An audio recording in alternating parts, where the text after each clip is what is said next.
This is the knockout artist, Chris Hero. And if you're looking for some true heel heat, you better listen to them boys.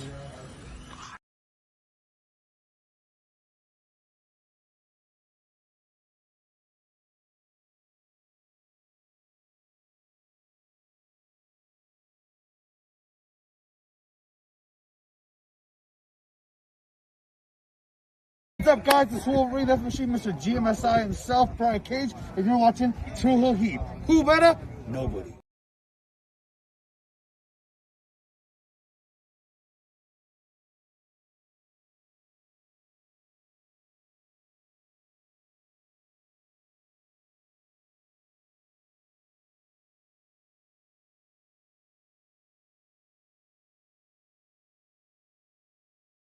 Hey guys, it's Dan Rosa and welcome to True Heel Heat.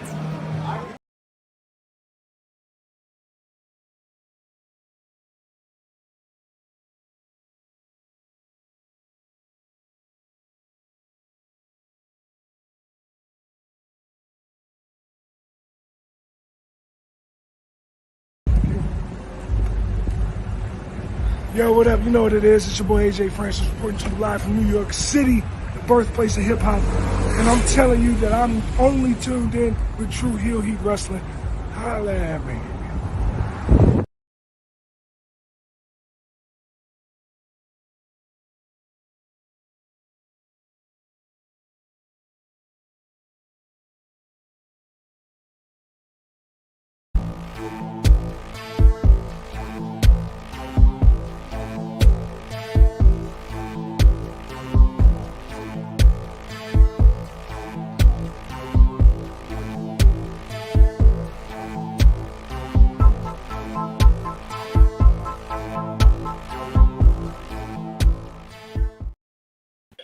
Hello, hello, hello. It is me, your True Hill Phenom SP3. We are live on the True Hill Heat YouTube, Facebook, and Twitter for our NJPW G1 Climax 34 Final Four preview. We're here to break down what's going down this weekend from New Japan Pro Wrestling as they wrap up the greatest tournament in professional wrestling today, the G1 Climax. So, of course, I am joined by one of my favorites, one of the one and only. She is the most positive New Japan fan in the world today. The one and only Sonal is here. How are you doing, Sonal? I am feeling really good. I'm feeling really positive for everything that's happened in the G1 so far and what we're going to see on the weekend. It's actually like going into the tournament, not that I was apprehensive, but you have the naysayers. And there's a lot of people with a lot of negativity. So I was like, oh my God, like, what is this going to happen? What's going to happen? But I have been very happy with how it has gone so far. Bar two people. But I feel like apart from two people in that tournament, I have enjoyed it massively. I mean, is the two people from the same faction? That's my guess. Oh, they might be. They might also be actually like a sub-faction of a very famous faction. I think I could put. Be. Yeah, I wonder who it could be. But yes, we are here to discuss the premier tournament in New Japan Pro Wrestling, the G1 Climax 34 tournament, as we only have 2 shows left. After we started this a month ago, we did our preview exactly a month ago. In July, we did our preview where I got jumped by multiple people, including my good friend Sonal here. She was a part of the people who decided they wanted to jump me and assault me for being, I just wanted to be different. We couldn't all be on the same bandwagon, but that bandwagon is still going. New Japan just awards y'all for jumping people who want to think differently. But yes, the bandwagon is still going. That's why it's in the title for the video. Is he going to bring it home, or are we going to get something different, something new? Well, we know for sure we're going to get a new winner of the G1 Climax 34 tournament with the Final Four that is in this so far. But we're here to break it all down, to discuss the tournament so far and preview the semifinals and finals of the tournament. So we appreciate y'all if you're watching us live. We appreciate y'all if you're watching us on demand. Remember to show your appreciation back the simplest way possible. You just drop the thumbs up on the video. That helps the YouTube algorithm. You can share this video with all your wrestling fans, friends, and family on all your favorite social media platforms. If you're share new it to with the your True favorite wrestlers. Share it with your favorite wrestlers. You know, your favorite New Japan wrestlers, your favorite AEW. Hell, share it to your favorite WWE wrestlers. Why not? Why not? Because there's plenty of WWE wrestlers that either have been in the G1 or want to be in the G1. So share it with them. Share it with Gabe Kidd, because Gabe Kidd is a friend of Sonal's. He's answering all of Sonal. I want to interview with Gabe Kidd too. Why don't y'all tag? No, you know why? You know why he's not allowed to be on this channel? Because it's cursed. We said this after the Hikaleo news. We said that there's certain people that cannot be on this channel. Zack Sabre Jr. and Gabriel Kidd, and I'm sticking to that until there is news that Gabriel Kidd has signed a 10-year contract with New Japan. He's not allowed on this channel. You know what? I forgot that the jinx is in where True Hill he interviews somebody. They sign a big money contract somewhere. See, maybe he shows up here. He gets a big money contract from New Japan Pro Wrestling. Maybe it could work that way. It could work that way as well. It's not worked that way so far, so we're not going to put it there. So until someone in the office has said, we're going to give you a lifetime contract, Gabe, and you've got to do a Tanahashi and stay here, or like a Yuji Nagata or a Nakanishi, then he's not allowed on True Heel Heat. However, he can come on Sonal's life. So there you go. There's no but yeah, hit that subscribe button, hit the bell to stay notified for all the great content here. This is a surprise stream. I think I came up with this a couple of days ago where people wanted to talk about this. I think they wanted to talk about the G1 during our collision review earlier this week. So I was like, you know what? We're going to have to do more than just the finals. We're going to have to do something before the finals for the fans of True Hill Heat. So appreciate y'all for the idea. Appreciate Sonal for taking some time out and joining me today, as we have a lot to discuss from the whole month of the tournament heading into tomorrow's semifinals and Sunday's finals. So hit that subscribe button, hit the bell to stay notified for all the great content here. We're closing in on 17,000 subscribers. And of course, you could sound off in the live chat if you're watching on any of the platforms. If you're feeling generous, you want to give back to what we do here, you want to show some love to Sonal and myself and keep the True Hill Heat YouTube channel going,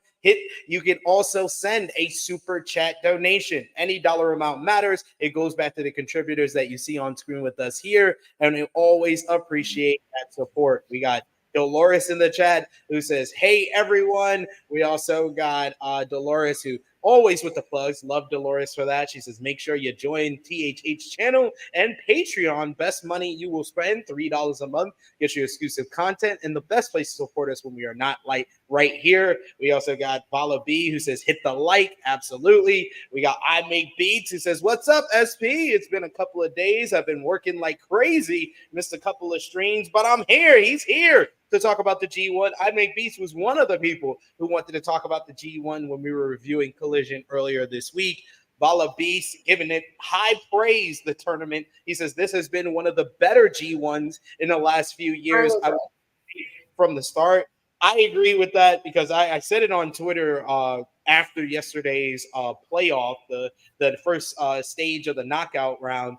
I was like, this is my favorite G1 since about 2019. Since before the pandemic. I think 2019 was the last one that I very thoroughly enjoyed, but like this has been up there. There's been so many great matches, so many great moments, so many awesome performances, star-making performances throughout the G1. We got I Make Beats who says, my man Takeshita out. Sad face emoji, sad face emoji. Ooh, HLT and Ren. Absolutely. Absolutely. But to be fair, Ren Narita wasn't Ren Narita's fault. He didn't make it through. So That is true. That is true. I make B says, come on, ZSJ, let's bring it home. He's another one from the UK who's looking for ZSJ to pull through. We got Genesis J who says Takeshita and Goto slash ELP are both my favorite matches. I can't decide. So damn good. We're gonna make you decide on this stream. We're gonna ask. You don't have a choice to have a choice. You have to pick. We're gonna ask Sonal what was her favorite matches. We're gonna ask me what was my favorite matches, and all of you in the live chat, you got to give us your favorite matches of the tournament, and we'll highlight it on screen for sure. We got Vala B who's just supposed to rub it in my face. You were still wrong though. No, I was brave.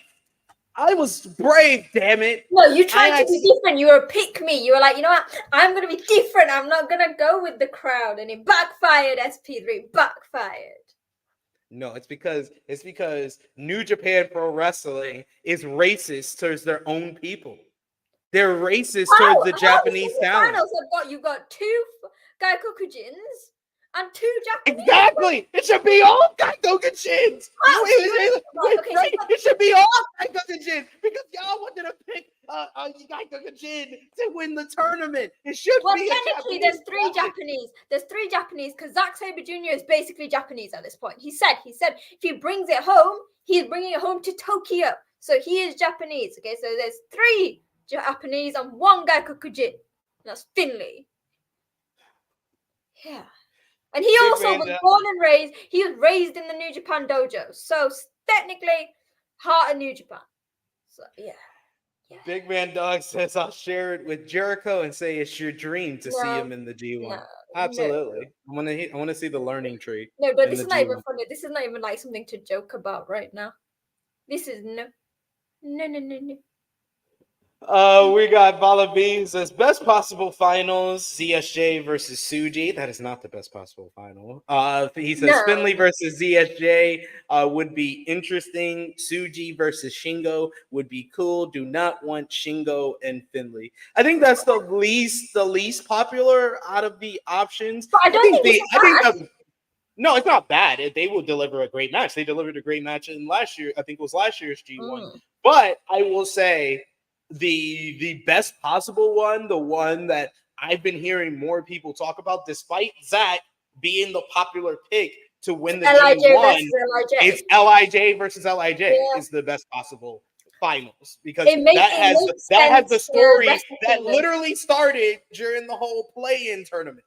That started during the whole play-in tournament, and now it can come to a fruition in the final. And plus, the IWGP World Heavyweight Champion has been talking about that finals prediction for the whole tournament, despite him being in the actual tournament. Thing is, I'm imagining, so I'm obviously taking this as someone who's going to hopefully be at Wrestle Kingdom next year. To see a main event that will be LIJ versus LIJ, I am just imagining the crowd. Do you know what I mean? Can you imagine the cheers, the conflicting chants? Because if you think about it, Naito, Tsuji, Shingo, all extremely popular. Can you just imagine that? You know what? I want Zack to win, but I will happily watch an LIJ versus LIJ in the main event of Wrestle Kingdom. Yes. We got our bro Chaco Sage in the chat. Thanks for joining us today. Good to see you. He says, let's fucking go. Big Suge versus Zaki Tekkers. We got Yusuf in the chat. Thanks for seeing you today. He says, wouldn't it be funny if all these gay kid yapping about being NJPW for life only to join AEW in 2 years? Come on, True Heel Heat, brother. Shall I tell you though, the issue with Gabe joining AEW, if he ever did, was he can't call himself a fucking madman on live television. He can do whatever he wants in New Japan. He can throw out curse words. He can do everything. It's one of the things that I noticed, when Jay obviously went to AEW, is that while he was still like the same, but like Jay, I missed the cursing. I'm not gonna lie. It was hard to adapt. I was like, this feels a bit weird. Just a bit odd. That's a tad weird. I mean, he could say he's a fucking madman. You heard? They just have to have him on 10-second delay. So they can bleep it. That's not fun, is it? Gabe Kid. Gabe has got to be in real life. Like, you know what I mean? No, you can bleep it. Don't bleep the fucking madman. He doesn't deserve the censorship. Ivan B says best match of the tournament was CSJ versus Evil. That's the It match that was made me because it laugh the was so most. damn fucking short, and the less amount of time I have to see Evil wrestle, the better. I think that's everybody's dream in life is to have less evil in Can their we just soul. say though? Can we just say the lack of House of Torture in these final few days has been refreshing? Because I'm not gonna lie, I really thought Ren Narita was making it. They pushed it to the end. They pushed him and evil to the end. Thank you, Shota Amino. If the shooter agenda wasn't going to be achieved, if we get a consolation prize of him making it possible for evil not to make the playoffs, He's the MVP. thank you, He's the shooter. MVP just for that. Actually, no. I'll say this. Okan is the MVP for starting that losing streak for Evil. Yes, because it was basically they traded fortunes. Evil started off 5-0. Okan started off 0-4, and the fortunes switched when he beat Evil, and then he went on his winning streak. I still find it funny that out of all of the House of Torture people, Great Okan made it the furthest. And I'm going to say this because everyone was like, when we were doing the preview, I saw people like, oh, why was Great Okan there? Great Okan showed up in this tournament. He did. Like, spoiler alert, he's one of my MVPs. I think he has done phenomenal work this tournament. I've been saying it for what has it been, like 2 years now, ever since that match with Zack in the G1 32. I was like, that match when they didn't leave the ring, I was like, Okan is actually a good wrestler. We've seen him do so many different things. Like you said, stayed in the room with Zack. He did that match with John Moxley. I think that people always tend to either forget about him in terms of being raised in the dojo, or just don't see that he's not your typical. He's not. If you look at the classes of New Japan stars, I think if we class it from like Jay, Finlay, Roppongi, Okan was very different. He never like fitted in with any of those, so I think people forgot about him. And I'm glad that this tournament, people have looked at him and gone, you know what? Okan is great, and he is, and we've always said this. It's just he's not connected in the right way until now. Yeah. It sometimes it takes time, and I'm here for more people recognizing that Okan is not a meme wrestler. He's not just a joke. He's not just a social media phase. He's not just a guy who's deal. trying to flog off extra merch at a meet and greet. Which he is. He does do that. He does do that. But it's okay. It's okay. We love Okan for everything he is. Not just the great in-ring wrestler. I love him for him wearing a napkin in front of his face to the ring.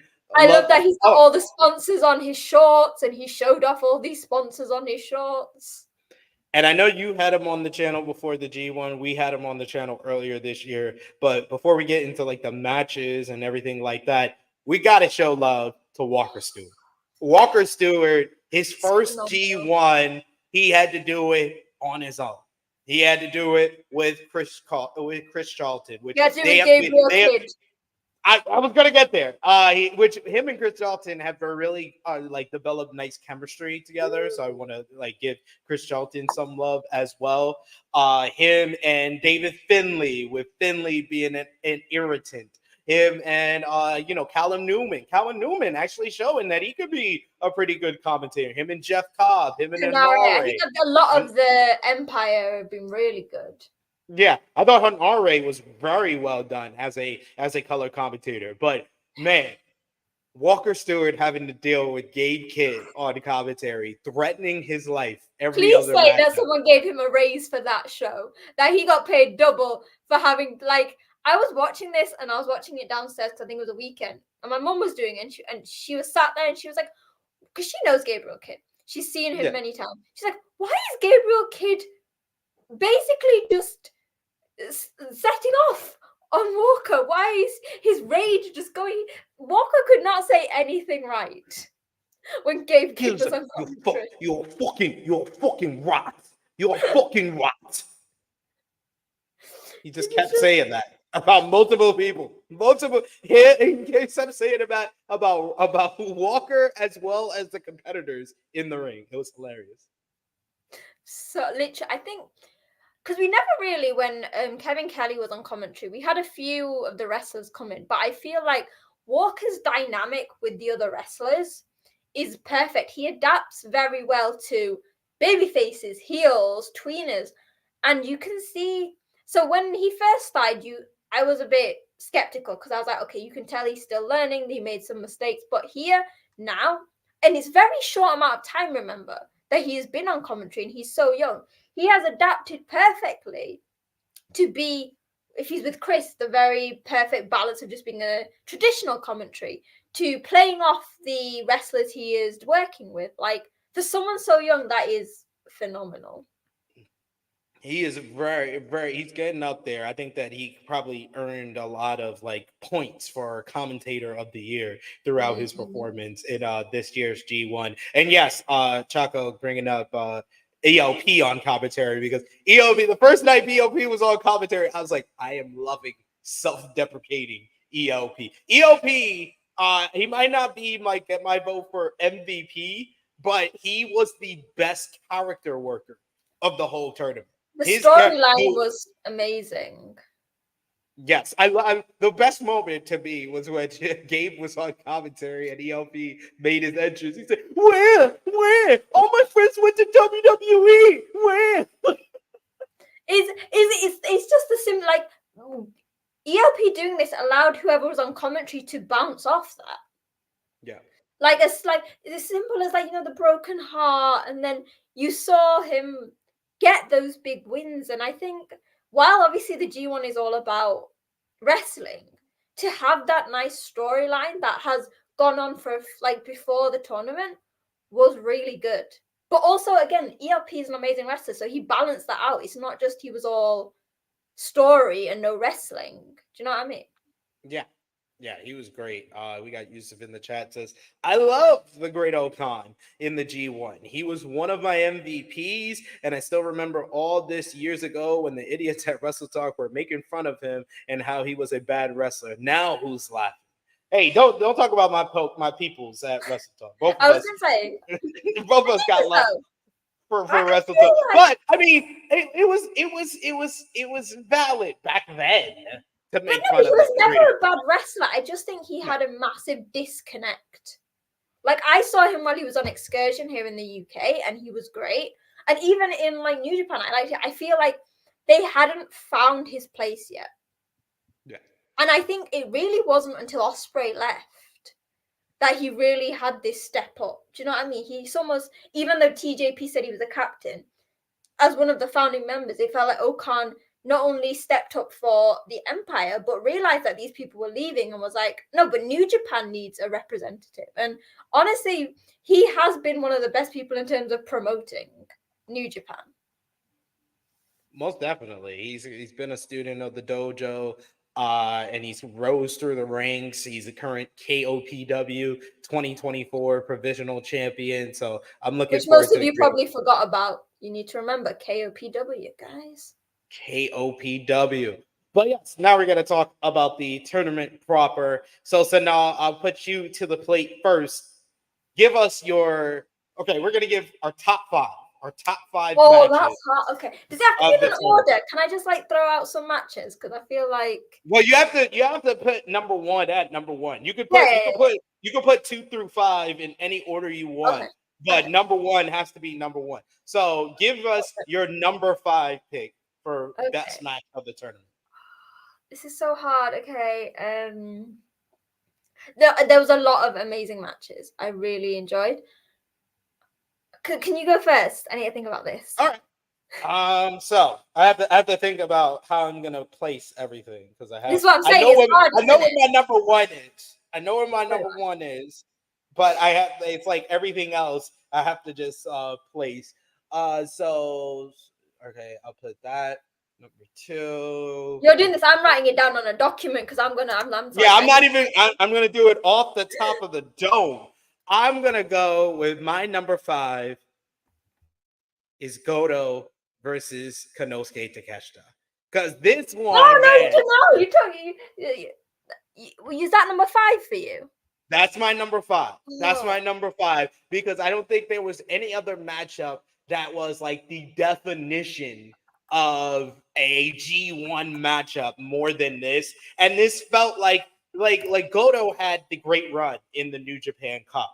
where he was really kind of like the surprise person who made it to the finals. But a lot of that came down to, Finlay getting hurt and not being able to be in the New Japan Cup. But this whole tournament felt like the revitalization of Hiroki Goto. It felt like Hiroki Goto stepped up as the representative of the past generation, because we didn't have Hiroshi Tanahashi in the tournament. We didn't have Tomohiro Ishii, no Toriano. We had a lot of like the newer crop of talent from New Japan Pro Wrestling, or the current crop of talent from New Japan Pro Wrestling in this tournament. And Hiroki Goto needed to step up. He pulled out big victories, whether it be against Yota Tsuji. I think an honorable mention for me would be Hiroki Goto versus David Finlay in Kurgan Hall, with his family watching and the emotional daughter starts crying.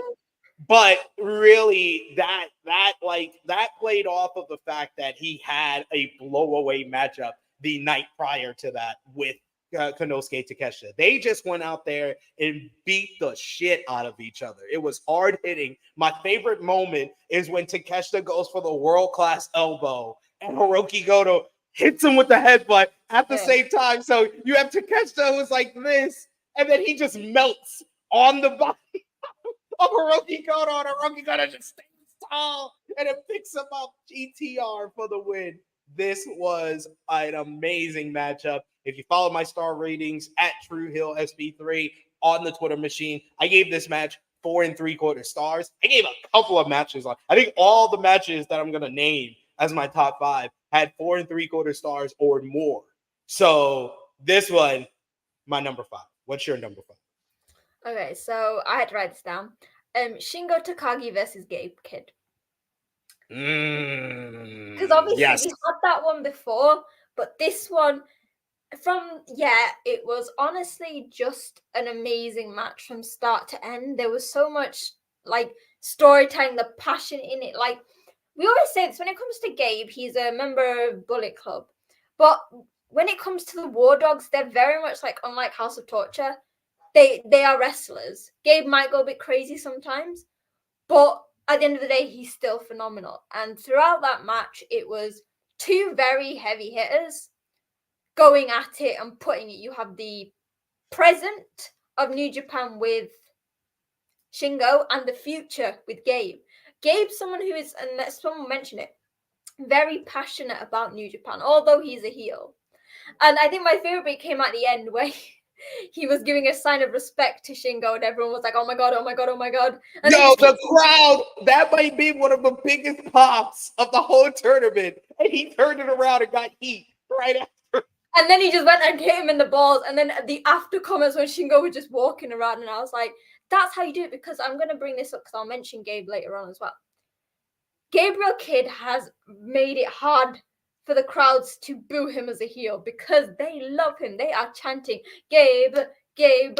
And knowing like how much Gabe loves New Japan, although he's a heel, and obviously my first ever interview with him was it was either just before or just after he was in the LA dojo for the first time. He loves that company. So I can imagine his feelings of having the crowds chant his name when he's facing some of the crowd's favorites will be huge. And this has proven that, like, he has the respect. Like, he is one of the most respected wrestlers. Absolutely, he is. He was a standout in this tournament. We'll give our MVP honors, but after we go over our matches of the tournament. But spoiler alert, you might hear Gabe Kidd's name when we talk about MVP of the tournament. But yes, so that is your number 5. My number 4. Sorry, it's going to be Konosuke Takeshita again. You're going to hear his name a lot. He deserves it. He deserves his place on this list.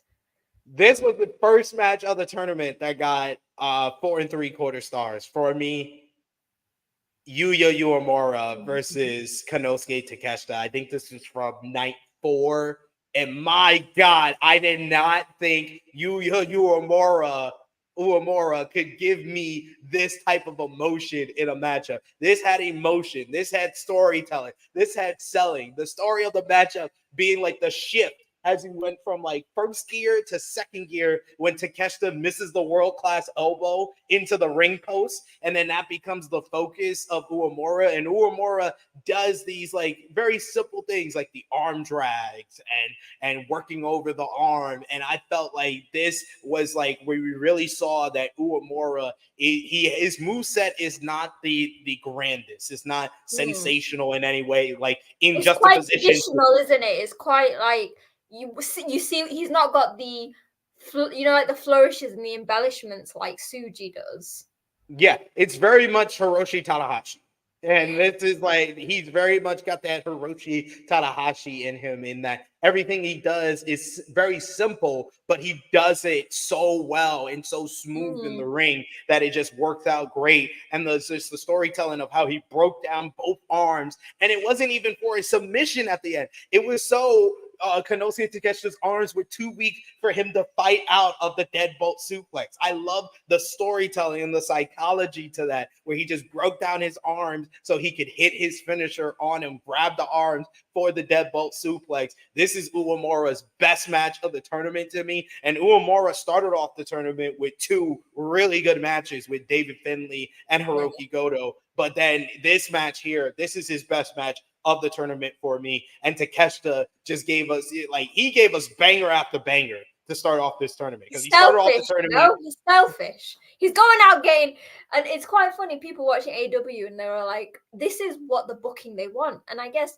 it's very different booking Takeshita in AW, which is very much story based, and he is part of the story, to booking him in a tournament like this. So I feel it's unfair to say that, but yeah, I think Takeshita, while he didn't make it, he got enough wins and losses that mattered enough that he never seemed weak. No, this was a breakout for Takeshita. And this, our good friend Kirian was on Twitter after yesterday when Takeshita finally got eliminated in the playoff. He was like, Konosuke Takeshita in NJPW greater than Konosuke Takeshita in AEW. And massively. I can't argue with that. I can't argue. Even though Takeshita has delivered, he's had one of my matches of the year with him and Will Ospreay. I saw it live at Revolution in March. It's still one of my top 5 matches of the year, but Takeshita just delivered and delivered in this G1. But this was the first matchup where I really felt like he gave someone their best match ever. Like him and Yota Tsuji, we all expected that to be a great match, and it was. Mm-hmm. Him and Jeff Cobb, we knew that was going to be a hoss fight, and I'll never forget that superplex where the referee just jumps up and bounces off. But this was storytelling and had the crowd heat, had everything you look for in a great G1 matchup. So that is my number 4. What is yours? This is going to be controversial, right? Because I technically know it should be higher, but this is just personal, okay? ELP and Takeshita. I know it's really low. I know, and like I was like toing and throwing this, but you've got to remember that when I do my picks, there's always like a lot of my heart in it as well. Like it doesn't matter how good a match is, and this was phenomenal. I always need something else to do it. So yeah, I know people are gonna be like, why is it? Because I know it's probably gonna be quite high in yours, isn't it? SP3, like maybe the first, maybe. I told you I already knew what my number 1 was, but. So, yeah, controversially, I can't, like, it was an amazing match. It was really nice because obviously they had the interactions all together in that match. And for me, this was quintessentially like a man who is at the best of, like, at the top of his game, Takeshita, with someone who is broken with ELP. And it was matches like these that we saw that breath out of out of ELP. And it's like, there is still somebody there. Like, I've been saying this, I would think that ELP would definitely still have been better in the junior division. I still think that. But when I see matches like this, it proves that there's a reason why he's in the G1. Him and Takeshita have this unreal chemistry because theoretically, while Takeshita is still a much bigger guy, they both have very similar styles. They're both very fast. They're very athletic. They're very agile. And it works really nicely. And it was nice to see them in a match. Singles, just them. Do you know what I mean? No other distractions. And Yeah, I know it should be number one, but if you know me, you know that there's certain things that like mark it, and I can't just go with what's an amazing wrestling match. But That's fair. yeah, I'm very sorry. I know it should be higher, but please Look don't at hate me. It's on the list at so least. Okay. Sonal is not only disappointing y'all, some of y'all in the chat. It sounds like she's disappointing herself. She's like, I know it should be higher. I know it should be higher, but the people and the matches that are higher, if you know me and if you followed me, you'll understand why they're higher. And I know the next one, people say I'm crazy. They'll be like, it shouldn't even be on the list. But just please keep in mind that my picks come from the heart, never the brain. That's fair.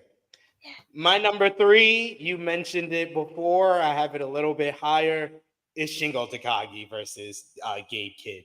Like my idea of a great G1 matchup is that it doesn't need to go 20 minutes plus.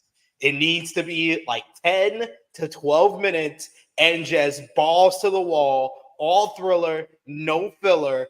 That's what Gabe Kidd and Shingo Takagi was. Like that shit gave me life. I literally put out that tweet. I was like, yeah. When they ran into each other, just the double clothesline spot. It's like you could feel it, couldn't you? You could feel it in your chest. You're not even there. You're not even a wrestler, but you can feel that impact. You're like, oh, that's gonna take it out of you. I was like, put that into my vein, please. I need that. I need that type of fighting spirit to keep on in life. That's what Gabe Kidd and Shingo Takagi did. You know, I loved their matchup.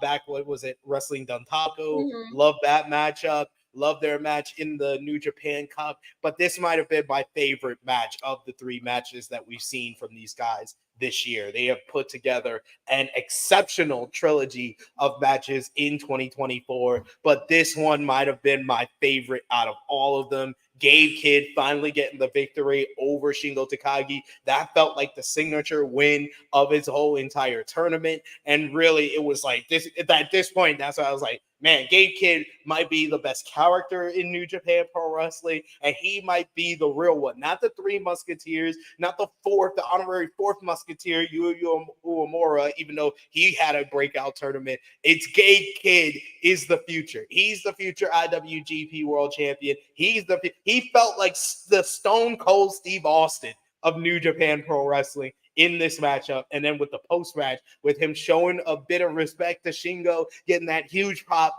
only to low blow him and prove he's still a madman, you heard. I love Gabe Kidd. He's still a fucking madman. I love Gabe Kidd. Thing is, I can't, like, it seems like it's been forever since we've had a proper heel character like Gabe.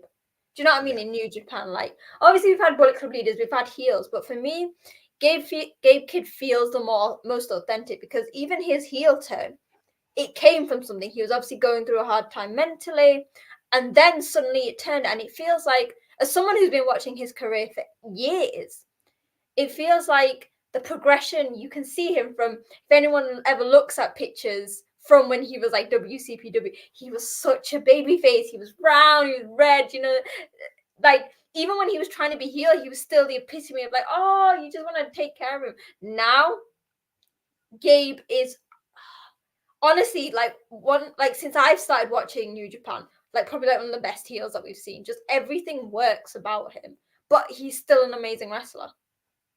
Yes, absolutely. We got I Make Beats. It says, my claim to the wrestling world is I know the rapper on Gabe's entrance music. I released a song with him like 7 years ago. Look at you. Brush your shoulder off.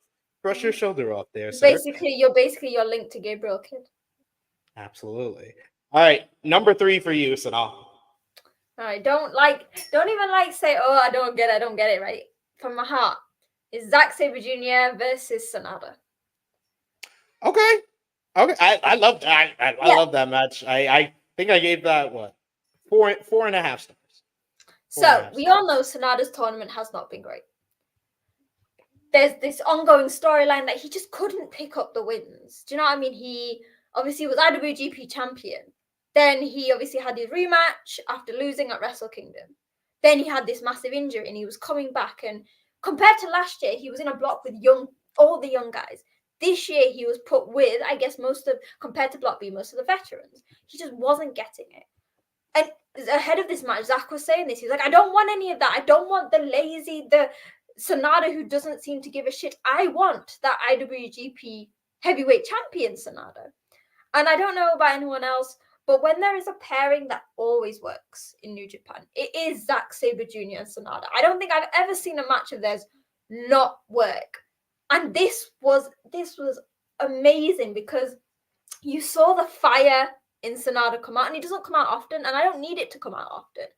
But when it was so close to the end of the tournament, I loved that he brought it out. And it was such simple moments of all the reversals. And if you remember, yes, Sanada is extremely handsome. He's very athletic, but he's a very good, mat wrestler as well. And he is very good at adapting to Zack Sabre Jr. And similarly, Zack is very good at adapting to Sanada. And this match was so methodical. It was you can tell, and Zack has been a very open. He has Sanada is one of the only wrestlers he probably respects in New Japan outside of TMDK. And this match proved it. And it says that, you know what? Whether you love or hate Sanada is an amazing wrestler. He might not be the character you like. I love Sanada as a character, but he can bring out those big ones. And I think this is going to be something that carries on. People trying to get that fire out of Sanada. And I'm the storyline actually makes sense to me. Because you can imagine, he lost at Wrestle Kingdom. Then he couldn't get that win against Naito. Then he obviously got injured. And it's going to be a slow thing. And I really, really love seeing these two in the ring together. And it just proves that, I remember saying this when it was last year's Rev Pro anniversary show. And his match, Zack's match against Ricky Knight Jr., I wasn't a fan. It just felt messy. And my friend went and he'd never seen Zack live. And he was like, this didn't feel right. I thought he said Zack was amazing. And I said, Zack has amazing matches with everyone. If it's not a good match, it is not on Zack. I will say that. I'm going to say that. Hey, and this proves it, because this match, Sanada might not have stood out. None of Zack's and Sanada's matches might have stood out to you, but you have to admit the one with Sanada and Zack I loved it. And obviously I love Sanada and Zack as well. Again, I'll go in my heart. That's why it's higher than EOP and Takeshita. I would say either the Zack match or Shingo match was Sonata's best of the tournament. I thought him and Shingo had a great match in Kurgan that one was Hall. amazing as well. Yeah. Speaking of Zack, my number 2 is the Battle of the Englishmen. Zack Sabre Jr. versus Gabe Kidd. And this is another one. Gabe Kidd just did this for me, where I was just like, okay, you're giving me life. And when Gabe Kidd looks into the camera and says, Katasori Shibata, I hope you're watching. Sitting down like Shibata and smacking the taste out of Zack's mouth. Zack smacking the taste out of his mouth. You can see Zack's chest was bright red, looking like his orange trunks. Remember when people used to chop Yo? Yes. And it reminded me of that. They chopped the shit out of each other. They beat the shit out of each other. And then the finish with Zack jumping on Gabe's back with the rear naked choke and wrapping his arms and his legs and he said, fuck that, I ain't quitting. And then he just passes out. Oh my God, that was my favorite finish of the tournament. Might have been one of top 2, top 3 finishes of the whole tournament. This was one of the most superb matches of the entire tournament. It was physically intense. You had the intensity. You had a hot crowd behind them. An awesome finish. Zack Sabre Jr., this to me was his best matchup of the tournament, and Gabe Kidd's best match of the tournament. So that is my number 2. As you see, Gabe Kidd and Konosuke Takeshita is a theme on my top 5 list. My number 2, right? Yep. So I literally just changed it. I just swapped my top 2 just now. So my number 2 is Takeshita versus Goto. Ooh, that was number 1. That was number 1. But I did quickly swap it. So if anyone watches True Heat, if you watch Sonal's Life, so if you watch my YouTube channel, you will know I love Hiroki Goto. But going into this, I was concerned. Because if you look at it, he's not only the oldest man in the block, he is the oldest man in the tournament. And I guess generational-wise, he's like so far ahead everyone. And again, he has the always a bridesmaid, never the bride. And I was like, right, with so many big names, they're just gonna have him lose. He's gonna probably beat Oleg. He might beat one of the Rainbow Musketeers. I didn't have high hopes for him, but this match, it made me emotional because Goto is one of the guys who is New Japan through and through. He has been there through the lows, the highs. He has done every division. He's done Never Tag. He was Intercontinental. He's won the New Japan Cup. He's won the G1. He's won World Tag League. But he's like Minoru Suzuki. He's never won the top title. And for me, this match, Goto has gone through this tournament, especially with his block. Like, I want to show that the future is great, but focused now. And this one was specifically important because it's not just the future you're looking at, it's another company. And Takeshita, going into this, I can bet you, and I was one of them, 99% of you thought Takeshita was beating Goto. Yeah. Yeah. But that, throughout that, like, I saw the fire in Goto's eyes and I went, you know what? I think he can win this and I want him to win, which is a big thing because I love Takeshita. Like, I've loved him in DDT. While I've not followed him much in AEW, like, he was amazing. But something came out of it because we've seen Goto for the past few years has very much been in the tag division. Like with Yoshihashi, who, by the way, has blonde hair. Very bright. Kind of needed some sunglasses for it. But Hiroki Goto proved, and I was gutted when he got eliminated by Hanare, has proved that yes, he is like 45, but he has still got a lot in him compared to the other guys his age, so like Tana, the other granddads or the New Japan dads. He is in phenomenal shape. And I like that this constant thing of like Goto trying to now recruit Takeshita into Chaos. The Chaos. Like, please, the rejuvenation of Chaos is going to happen because Takeshita is going to join them. And I think, Goto is one of my MVPs, and this match proved it. He's amazing at making people look good, but still proving himself. Yeah. And somebody said that I should have put this at number 1 if I didn't have ELP. It's like, you understand why number 1 is what it is, but yeah, this for me, this tournament has been like a rejuvenation of Hiroki Goto. I know he made the final in the New Japan Cup, but we obviously know we think that was probably like due to injury and stuff. Yeah. But Goto, man, if Goto doesn't have a match at Wrestle Kingdom next year, I will riot. I will have a sign outside the Tokyo Dome. Like, I am not entering. Well, I will enter until Goto gets a match. Goto Revolution. Come on. Let's go. The G in G1 stands for Goto. It's not the J one. It's not the Gabe one. It is the Goto one. Yeah. Goto 1. All right. Number 1, without further ado, yes. It is Konosuke Takeshita versus El Phantasmo in Kurgan Hall. This is where like everything comes to be. And in a G1, it's weird because I always say, you know, with my star ratings, it's I put build in the star rating and, you know, the build to a matchup. You know, sometimes it's, you know, a 2-year story. Like I gave 5 stars to Cody versus Roman Reigns earlier this year. And that was a culmination of a 2-year storyline. I gave 6 stars to Bryan Danielson and Will Ospreay, and they had the simplest build of 2 of the greatest wrestlers of all time are going to face each other. Who do you think has the better wrestling? And then they had the matchup, and it was one of the greatest matches I ever seen in my lifetime. But like with a tournament, it's very hard to have that build. But this matchup had the build just off the entrances alone, and commentary did a great job. Isn't it? There's something special about Korakuen Hall. Like, I'm good that when I go, I'm probably not going to see a show there, but that's like the mecca of pro wrestling. It is. It's the greatest. It's the like, and I'm a fan. I think before I really started like deep diving into New Japan Pro Wrestling, you would have asked me what's the best arena to watch wrestling, or what do you think has the best ambiance to watch wrestling, or the best place where wrestling is at. I would have said Madison Square Garden. I would have said Hammerstein Ballroom. But watching New Japan, and especially this year's G1 Climax tournament, it really put it over the top that Kurgan Hall is the mecca. It is the mecca. And just the build and the storytelling of El Phantasmo with his instant classic. And like it was just off his entrance and commentary that put it all together for me, where ELP came off a win in his last night of block action, and he was for the first time in the tournament. They cut the lights. He had the light up jacket on. It felt like he got his mojo back for just this show, because it was Kurgan Hall, the same place where he had his first great match in New Japan Pro Wrestling with Rocky Romero in the Best of Super Juniors. I'm getting emotional now. That's a throwback.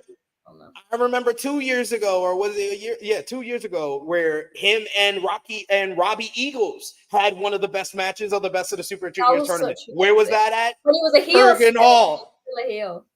When he was still a heel, Kurgan Hall. Like, Kurgan Hall is so important to El Phantasmo that he found his mojo for just one night. And then you had Takesta come out, and commentary talked about all his great matches that he's had in Kurgan Hall in DDT. So you had the build where both guys have this personal connection to the building that they're at. They also had their whole interaction where they were the standouts in the 6-way ladder match back at Forbidden Door. And you were on that review that we did for Forbidden Door, where they did that awesome Blue Thunder Bomb table spot. And we literally said, me and you, when we were reviewing Forbidden Door, we was like, oh man, they got to face each other in the G1. How are they going to outdo that table spot in this match with Japanese tables? And they did that by Takeshita doing a bastard driver throwaway table off the apron, not only putting him head first to a table, but then raking his back with the table remained. Where I was like this. I was like, oh, but I'm watching it like through fingers. I'm like, oh, what's going on?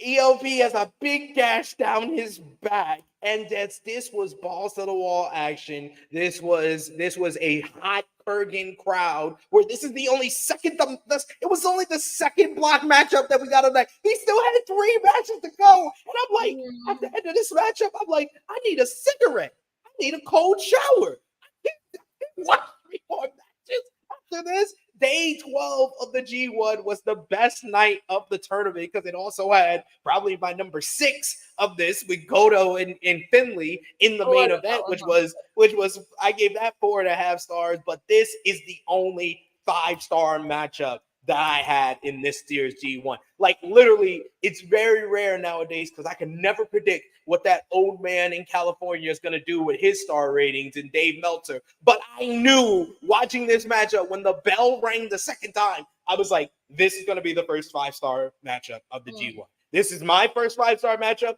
but I know Dave Meltzer, and I know what he looks for in professional wrestling. He's going to give this 5 stars as well. So I was not surprised that's that last Friday, when he gave it 5 stars, because I was like, you cannot give this anything other than 5 stars. This is the perfect G1 matchup, where you had build meets storytelling meets hard-hitting physical action, intensity, great wrestlers, an all-time star-making performance from ELP, Konosuke Takeshita confirming himself as a top 5 professional wrestler in the world today. This had it all. The best match of the G1 this year. I literally, you know what, I do feel bad for putting it so low, but obviously I've had enough reasoning on why others are higher. But yeah, I just think that, like, amidst all of ELP's issues, this was that moment. Like you said, he's got such an important history with Korakuen Hall, as many wrestlers do who have done Japanese shows, be it New Japan, DDT, Noah, Tokyo Joshi, Stardom. Do you know what I mean? They all do it there. And I someone said it in the chat, I can't remember. Smaller crowds just work. Yeah. The intensity of Korakuen Hall is amazing. Someone asked what's the capacity? Yeah, it's 1,400. So for that feel in such a small venue, the electricity, I can imagine, is amazing. And when you've got 2 wrestlers who are as popular, because I know, like, Takeshita's he's like a semi-heel in AEW, isn't it? Like the Callus. Yeah. He's a heel. To them, they still know him as the babyface in DDT. Do you know what I mean? The ace of DDT. And then ELP, one of the most loved guys. It was always going to work. It was always going to be a recipe for success. Oh, you got a gift, SP3? Yeah, I got a drink. I don't know if I should drink it. It's wax melt in here. Oh, So definitely don't drink it. Don't drink it. Don't drink it. I'm not gonna drink it. I promise. Not gonna drink it unless y'all send a $40 super chat donation. It might need more than that. $50 super chat. Gonna need. I don't know. Wait, should I give this back to you? Because I can't hold it. There's no table stand right in here. But I'll tell her to bring it back if y'all send the $50 super chat donation. No, never mind. You're a shout. Bring the box back. I'll renege on that. But send super chat donations like our good friend Genesis J here. Oh, you're joining us? He's got our headphones on. Say hi, Sonal. Hi, Sonal. See, we've got third person on today's stream. Yep, replacing J Send a News. super chat for that. You can't see that cuteness. See how adorable she is and not send a super chat. Because then you Harlem News. Harlem News. Not J News, but Harlem News here. Thank you. We got Genesis J with a super chat donation. Thank you so much, Genesis J, for the support. He says, or he, she, I don't know. I can't see. What's that profile? Is it a she? They say, I'm really curious. What's the end goal for ELP with this story? I really thought he was gonna defeat the Nepo baby Finlay. I was shook. I mean, like I said, ELP had the best character work of the whole entire tournament. And by the end of the tournament, I literally said what I wanted this story to lead to. He's got to turn on Jado. They've already planted the seeds, haven't they? With obviously the I've not watched it because I refuse to watch tag matches if they include House of Torture. But I don't have to, I'm not gonna watch it. But obviously there was the miscommunication there, and then Shota came and tried to be like, no, Jado didn't do anything, and it's like I kind of want ELP to make his own faction. His own heel faction. Give me another Suzuki-gun, please. Hey, ELP gun. Yeah, and then take Despy. They're already besties. They obviously take Shota. He could do with a nice heel turn. Yeah. Who else? Bolton. You can take Bolton Oleg. They got booked it. I've booked it. Phantasmal Goon. For ELP Goon. No, ELP Goon. ELP Goon.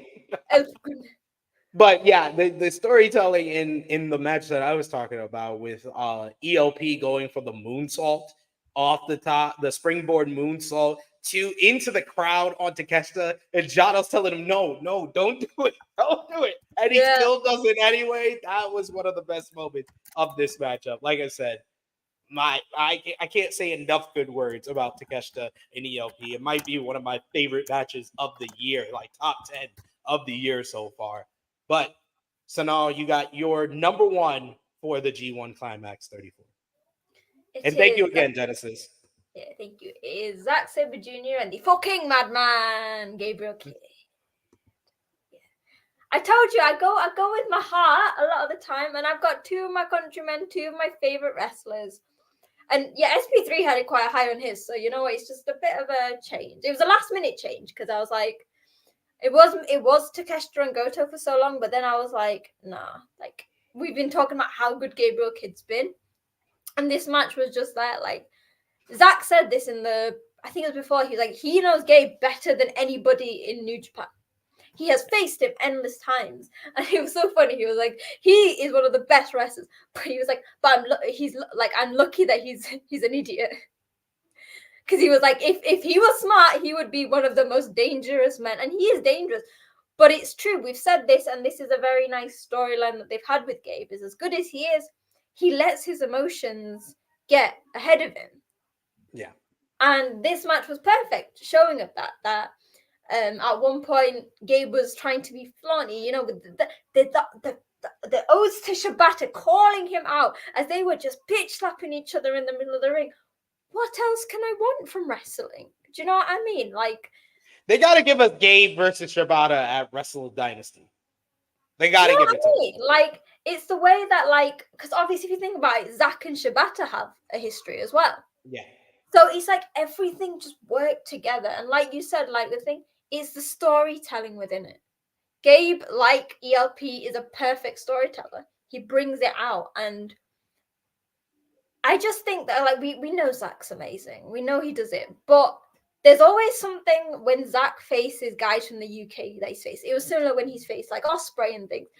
There is something special about it because you know that Zack has watched Gabe grow up. He has watched him grow up in the ring, and I can imagine that it's like I'm saying this like I'm inside their minds. I'm not inside their minds, but I'm saying as someone who has watched Gabe for a very long time, is the pride there. He is constantly improving. His in-ring work is amazing. And again, like I said, it's number one because it's two wrestlers very close to my heart. And I just think that it was an amazing babyface versus heel. And it shows that, like, hell, I don't want Gabe to go anywhere, but he is like Zack Sabre Jr. Do you know what I mean? He's loved now by the Japanese people. Did you see the tweet where there was a video of a foreigner being really like rude in Japan? He's like, if I see that person, I'm gonna knock him out. He has a love for Japan and the Japanese people. He just shows it in an odd way. And this match was really good, like in that way. That he's against someone who is similar like that. Zack has stayed in Japan for years now. He's basically Japanese. Do you know what I mean? Yeah. And I think that Gabe proved that, like, I don't want to jinx it, but like how much he loves the company. And in this match, he's going against someone who he respects. Well, I assume he respects. We don't know who Gabe Kidd respects, apart from himself. Don't even think he respects David Finlay. Definitely doesn't respect Walker. No. Walker Definitely gets more respect. Schooled Walker on that commentary. But yeah, I feel like two guys who are standouts and who prove that, you know what, you don't have to be in like AEW or WB to really shine. Absolutely. So yeah, sorry guys if that's not what you expected, but worthy. It's worthy of being number one. I had a number two, but definitely worthy of being number one for sure. But that is our top 5 matches. But Sonal, first we'll go A block. Who was your MVP for the A block? Great-O-Khan. Like I think he had amazing matches with everyone, and obviously, well, not everyone, but he gave Evil his first loss, so I think that's like good enough to say it's a good match. His match, special shout out his match against Naito. I was shocked by that result because holy God, I spent the entire since he came back from the excursion, they don't give a shit. They don't give a shit about Okan. They had him pin the IWGP champion. And it looks like he's going to be the one who gets a shot at Naito after the tour. Honestly, he's given so much in this tournament. Whether like you said, he started losing streak, and I was like, oh, is he gonna go and be like one person in this entire thing? And went to the bloody playoffs and had a great match against Shingo. Like, if you just said to me at the start of this tournament that I was going to have Great-O-Khan as my MVP, I'd have told you were crazy. I love him, but I never thought that. And he is really God, I could have said the easy, like Zack Sabre Jr., like Genesis said, easy. However, I think Great-O-Khan deserves all the praise in the world. Yeah. I think Great-O-Khan is definitely a contender. Of course, like Genesis said, Zack Sabre Jr., Shingo Takagi. I think it went under the radar how great his matches were, whether it was against Shota Umino, whether it was against one of the better matches that Naito had in the tournament was with Shingo. His match against Callum. I liked Shingo versus Callum. Yeah. That was a shocker. That was really damn good as well. Him and Zack had probably if Goto and Finlay I gave number 6, number 7 would be with Zack and Shingo, and that's why I went back on when I said Zack and Gabe had the best finish, because I'm sorry, Shingo powering out of a submission into the last of the dragon was my favorite finish of the whole tournament. That was my favorite finish of the whole tournament. Shingo had an underrated run, but I gotta give it to the Madman. Yeah. No. The fucking Madman, you heard? There we go. You got to say it right. Gabe Kidd is my MVP of the A block. You heard me mention the Shingo match, the Zack Sabre Jr. matchup. Him and Naito had a really good matchup. Him and Callum had a really good matchup. Him and Okan going crazy. He gave us the best Evil matchup of the tournament, the first night, them brawling throughout. Albeit, He gave us the best. He gave us the. It's not hard to say the best Evil match because there's not many to pick from. Hey, he gave us the best Jake Lee matchup, which Jake Lee was competing with Evil for the worst person in this whole entire tournament until he went into Kurgan Hall and made Jake Lee prove himself as a war dog. That was greatness. Gabe Kidd is my MVP for the A block. For B block, of course, it's Konosuke Takeshita. I think that it would be booking malpractice now if Tony Khan gets Takeshita back in AEW and does not immediately push him to the moon. He should be a champion by the end of the year. He should honestly win the Continental Classic by the end of the year. Takeshita has proven himself top 5 alive, dead or alive, honestly. Top 5 alive, though. Top 5 best wrestler in the world right now. Sonal, B block MVP. Hiroki Goto. Fair too. It's the fact that I love Takeshita, and yes, he was amazing, but we knew he was going to do amazing. Because, goddammit, it's Konosuke Takeshita. However, there was going to be 99% of you. Like, 99% of you thought that Takeshita was going to beat Goto. 99% of you probably thought Goto was going to go, like, 1 win and 8 losses. But he didn't. Well, I thought he'd go 4-5, and didn't he finish 4-5? So, yeah. Other people probably thought less, because I know going into it, I thought he was going to get like 2 wins. And that's as a Goto fan. Okay? He not only, obviously, like you said it, every match he did was amazing. There was no bad match. Even against Red Narita. You know? Like, because again, Red Narita, I don't know how they got away with giving him that many bloody points. Like, 10 to be points? fair, That's ridiculous. the only compliment I've got is that I preferred Ren Narita's matches to Evil's matches. But again, that is not much. I preferred Ren Narita over Jake Lee and Evil. Yeah. For some reason, like, I don't get the Jake Lee hate, but I just don't get Jake Lee. He's just boring. Like Evil has objectively bad matches. JakeLee has objectively boring matches. He said in the Jew, I'm doing it on purpose. Of the tournament. Yeah, at least he's self-deprecating now, where he admits that he's gonna have the worst matches. Yeah. Jake Lee came in with hype, and he gave us some of the most boring matches of this whole entire tournament. How has he won all these championships? Like, I literally had Jay News being like, "Oh no, you're too hard on the guy." When I called him the anti-draw, and then everybody's been agreeing with me throughout this tournament. I think he has potential. It's the character. I don't think the character fits. There's smart bastard. There's nothing interesting about it in a New Japan. It might work in other companies, but I feel like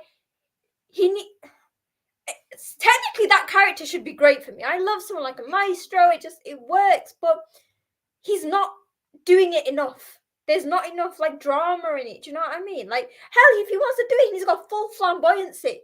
You know? You're like Taichi. Yeah. Like, Taichi is the person who takes that kind of concept and full pushes it, you know, with the fake microphone, the mask. Like, I've got no issues with him as a wrestler. Like, I mean, he's not amazing, but he's not awful. It's just, I feel like he's putting this character that's really pushing it, but it doesn't, I need He doesn't more. push it all the way. Yeah, like, if you're going to be like that, you need to give it 110%. Like, Taichi rips his pants off. Not saying he needs to rip his pants off. I'm just like, because to be fair, I quite like Jake Lee's ring gear. It's quite sexy, you know. Yeah, there's a bit of in the front and the back, but I just feel like. Also, like, why did he drop the monocle? Like, that would have pushed it a little bit. I just think like, if you like Evil, he's a shit wrestler, but at least he has that whole like shtick that he's a shit wrestler. And like, even when he was in LIJ, he wasn't great, but he had the whole King of Darkness, and he came up with a big scythe. You need something to balance if you're not like a standout wrestler. Hey, I'm here for the Mad Bastards, Jake Lee and Gabe Kidd. Oh yeah, I'm excited for that. After their match in Kurgan Hall, they convinced. Did you see Gabe's look of adoration? He was just staring at Jake Lee. I was like, yo, this is low-key scarier than when Gabe's like angry. It's great. He smiled. He smiled. It was He great. smiled. It was like a look of love. He was like, ah. All right, so those are our MVPs for the blocks. We'll save if we have any LVPs. We'll save that for the final review, I mean, and I we'll feel hear like it. it's obvious though, isn't it? I feel like Well, we kind of already teased it, but we'll we'll uh, we'll save that for the final review. That's going to be on Monday, so stay live here. Hit the subscribe button, hit the bell to stay notified for that. But let's go over what went down yesterday, as you had Shingo Takagi versus the Great Okan in the A Block playoffs. This match, honestly, you gave Great Okan your MVP, and I would say that this was his best match of the tournament. He showed that fighting spirit. Shingo Takagi, always one of the best in the world, one of the best in New Japan Pro Wrestling. It was hard hitting, it was physical. This was another one that the closing stretch definitely had me like getting pumped up, being like, hell yeah, let's go, Okan. Show that fighting spirit, show that fire. He showed it here, but in the end, it was Shingo Takagi hitting the last of the dragon to pick up the victory and move on to the A Block semifinals. Any thoughts, any comments on Great Okan versus Shingo Takagi from the A Block playoffs? I it's another one where like going into the tournament, you wouldn't have expected this. Do you know what I mean? Like this being the playoff.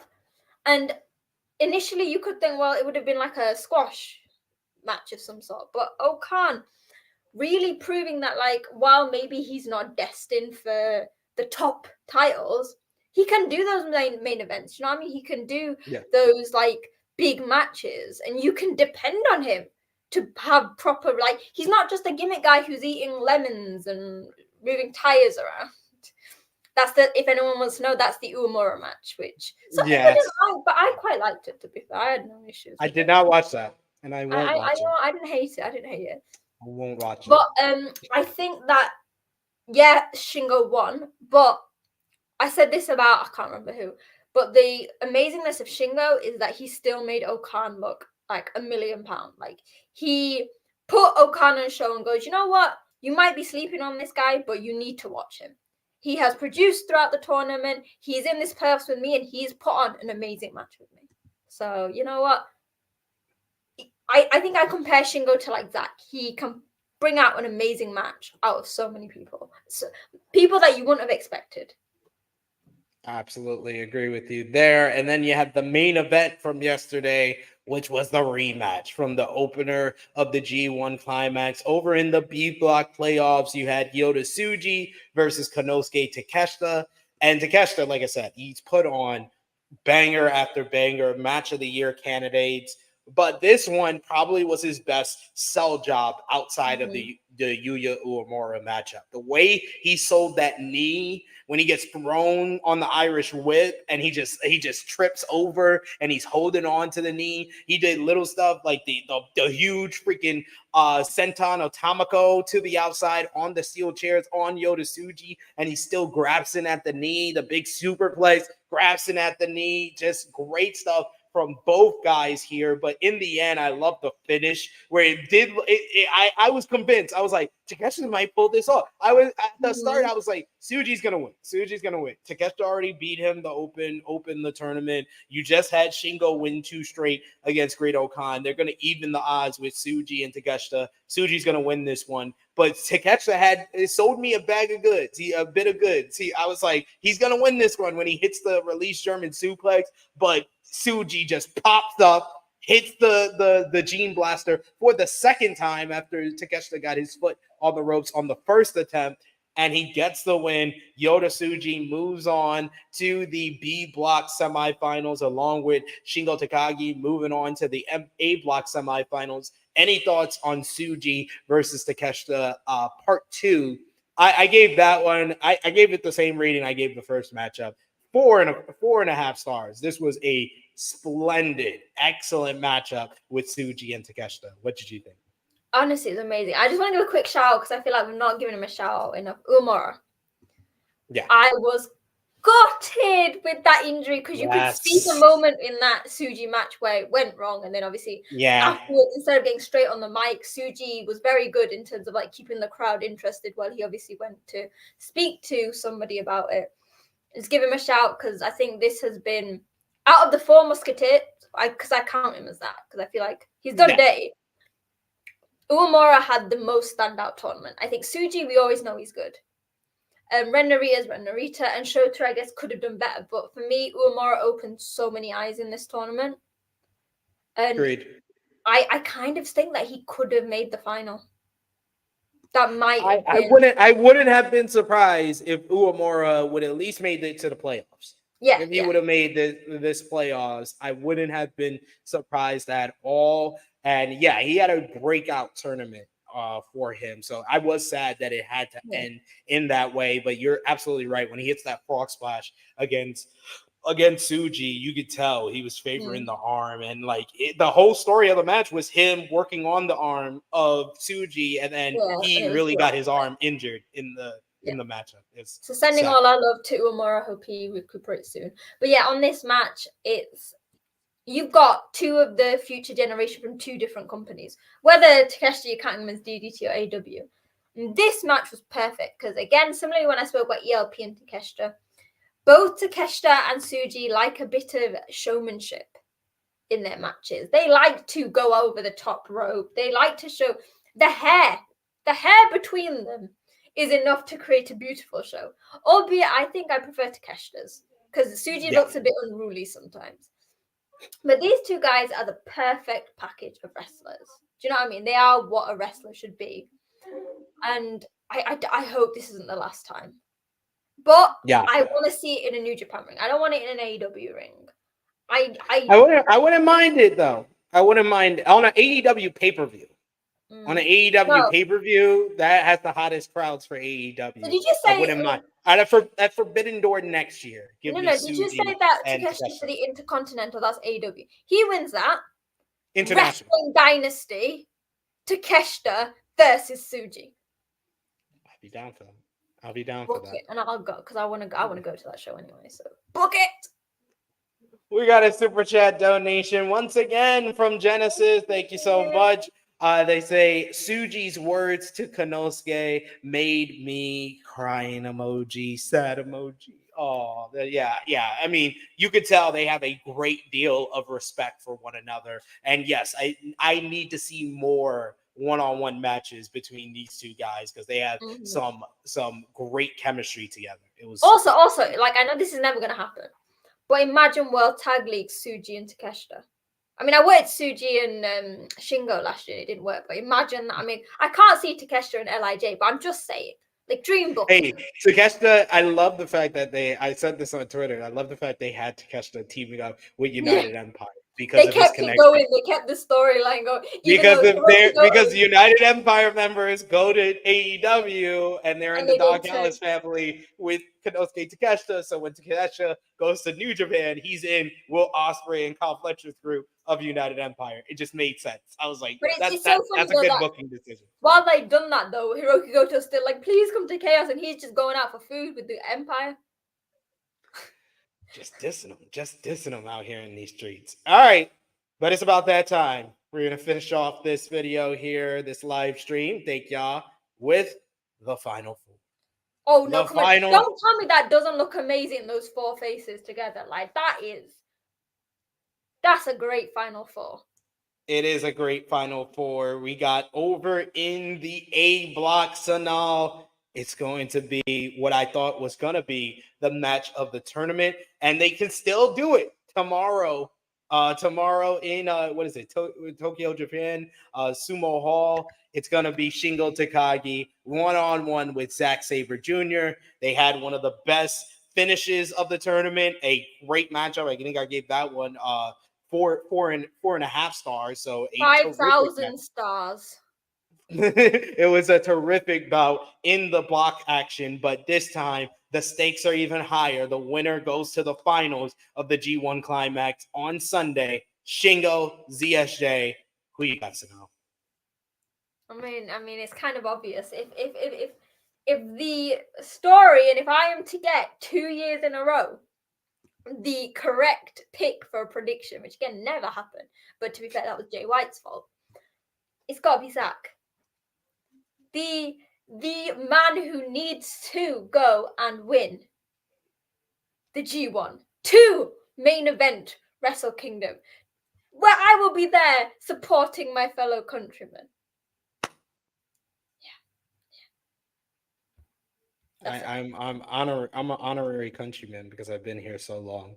But I'm sorry, I gotta say. So then you're not. So then you're not an honorary countryman, right? I am an honorary countryman. I've been here long enough. We're kicking him out of the country. But I'm going with Shingo Takagi. My guy Shingo. My boy Shingo. Because we can't have these Gakokujins taking over. But he's not Can't a guy have it all. Jin. It's Zack He's a- Sabre Jr. He's in he's his a own. Gakokujin. He's in his own category. He's a Gaikokujin. He's not even old enough to be in this tournament. He's 16 years old, apparently, according to his vegan diet. He's 16 But he's years vegan. old. It's because his body recuperates. Nope. Shingo Takagi going to his first finals, first G1 Climax final. Shingo Takagi getting 2 straight over Zack Sabre Jr. That's what I want to see. Oh. Can I And just then- say, Genesis J said, if Zack Sabre Jr. doesn't win this G1, he needs to leave. He's not. I know people are saying this, but I feel like people like Zack, while he's saying he wants his title, he wants it, that's not all that's going to determine what Zack does. He has said this. He said that he's going to stay at New Japan, and then one day you're never going to see him, and then that's him done with wrestling. You've got to understand that some people, titles and like accolades are not everything. Him saying this, yeah, he's a wrestler. It's his character. He's not going to say, oh, I don't really mind if I don't win. Do you know what I mean? I'm just here to be part of it. But for Zack and for a lot of New Japan wrestlers who you see spend a lot of time there, it's not about getting the titles. It's about doing what they love. And I think to say for Zack he needs to leave, I think we mentioned this earlier. He's not going to go anywhere and get treated as well as he is here. AEW, there's too many people. His style is not someone that is going to be at the top of the card. WWE, he's been there, done that, and that's not a thing. And there's nowhere else. So you send Zack somewhere, you want Zack to go somewhere if he doesn't win, you're basically dooming him. Because you know what? If he... Take a wheel. You came in with a knife. It's a butter knife. Oh, okay. A wheel. Take a wheel. Take a wheel. Oh, okay. I don't know what that means. Oh, okay. It's a show. Are you trying to break a toilet roll? Cake. Oh, it's cake. Yeah. Okay. Can she share? It's a toilet roll, but she's saying it's cake. So. Yeah. So. Yeah, it's easy to say Zack should leave, but I honestly think Zack has got the best.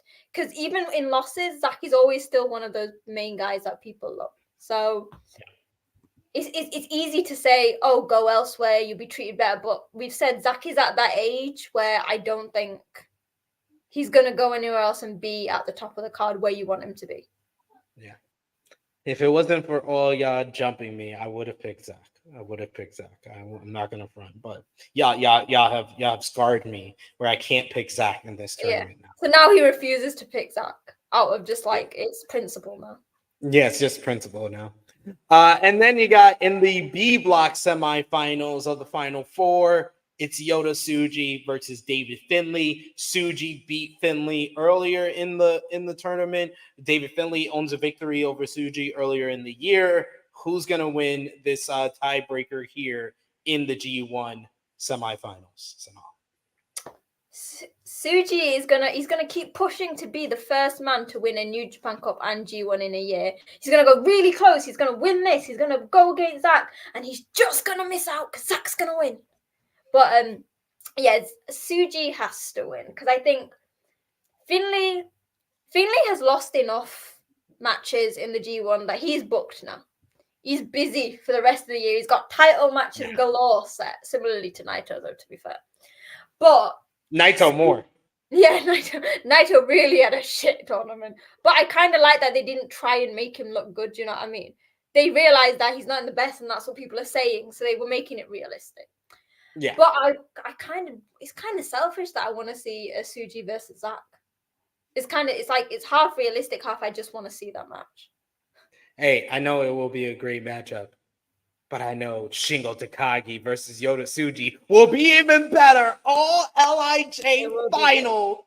I'm going with Yota Tsuji as well to get the win over David Finlay. We got Alex Bao, who's agreeing with Sonal, saying ZSJ versus Tsuji. And we also got Genesis, who says, I will literally cancel my subscription if Finlay ever snips the IWGP. Well, to be fair to Finlay, he said if he wins the G1, he's not even going for the World Heavyweight Championship. He said he's just gonna hold on to his global championship and make that the #1 title. I just want to say, so a lot of people still have that discourse about Finlay, and when he first became leader of the Bullet Club, I was like that.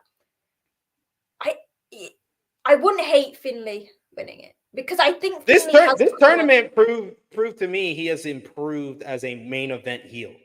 Exactly, and I'm trying to think, like, since Jay, when was the last time we had a proper heel in the main event of Wrestle Kingdom?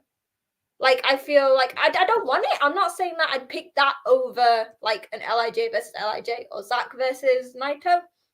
However, I'm saying that we kind of need to put some respect on Finlay now. A lot of people always said Jay didn't deserve, those big main event stuff. I think Finlay can do it. Like, we've never had issues with Finlay's wrestling. He's still an amazing wrestler. It was his character. But his character has really started to take shape. Him on commentary was a big part of that. Do you know what I mean? Really honing that he is no longer, like, as I used to call it, like a hybrid of Evil and Jay White. No longer that. He's his own man, his own character, for sure. But then you got the finals. So for you, it is ZSJ versus Tsuji. Let everybody know who you think is winning on Sunday. It has to be Zack. It has to be, like, it has to come home. It has to. I know when we did the preview, Kieran said that there's no Royal Quest this year. Like, I'd be kind of bummed if there isn't. But that Zack has to win. He has to come to Royal Quest. He has to have the big ass trophy. He has to have the homecoming he deserves as G1 champion. And then I need to go to Japan and watch that man main event Wrestle Kingdom. Well, he's gonna have a homecoming at the Copper Box for Rev Pro. If he wins. See, this is why you gotta go. You gotta go to stuff like this. But have his homecoming. In my defense, I'm going to Berlin the week after. Oh, you're going to Bash in Berlin? No, I'm going to Lollapalooza.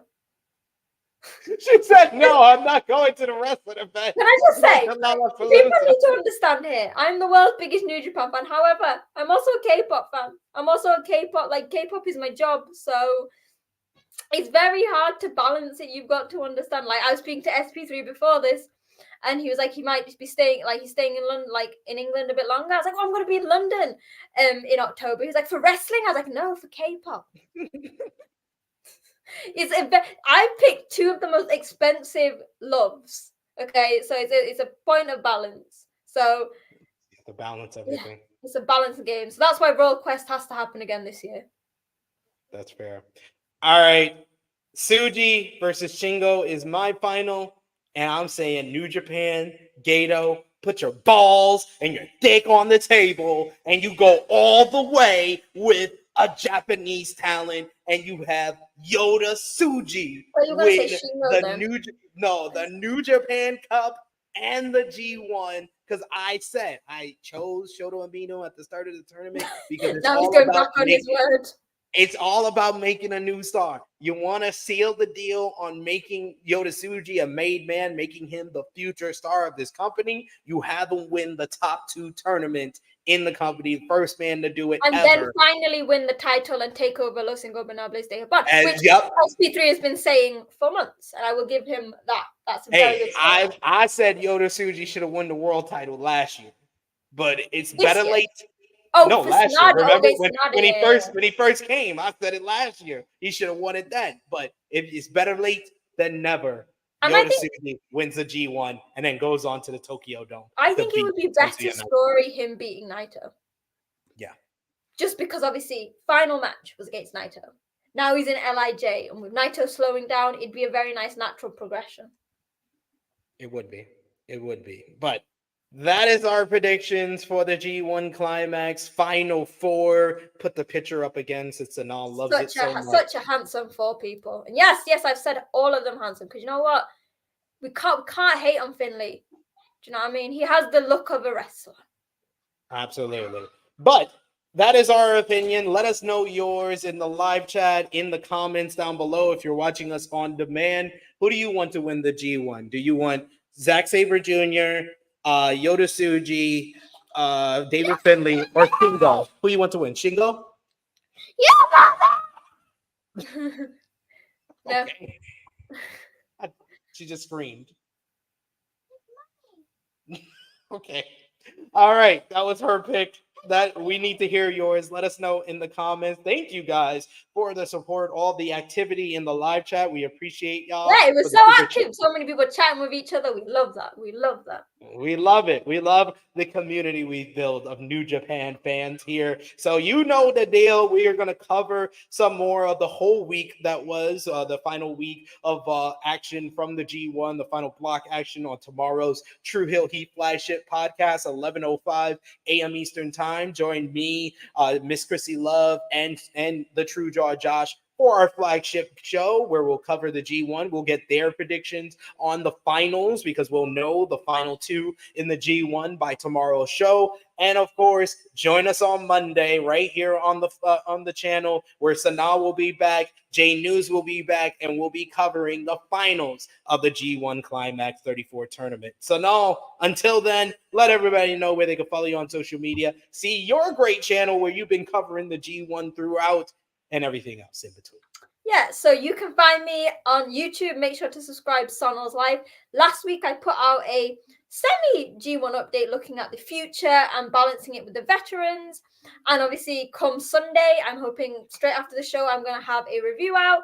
And to keep updated, you can follow me at wrestling_chat, where you'll be the first to know about my new videos. You can watch my live reactions to the shows because I can't watch it during the week, but if it's on a weekend at a reasonable time, I will watch it live, and it will be the first place to know if I'm appearing on True Heel Heat. So yeah, so at wrestling_chat on the X and Sonal's Life on YouTube.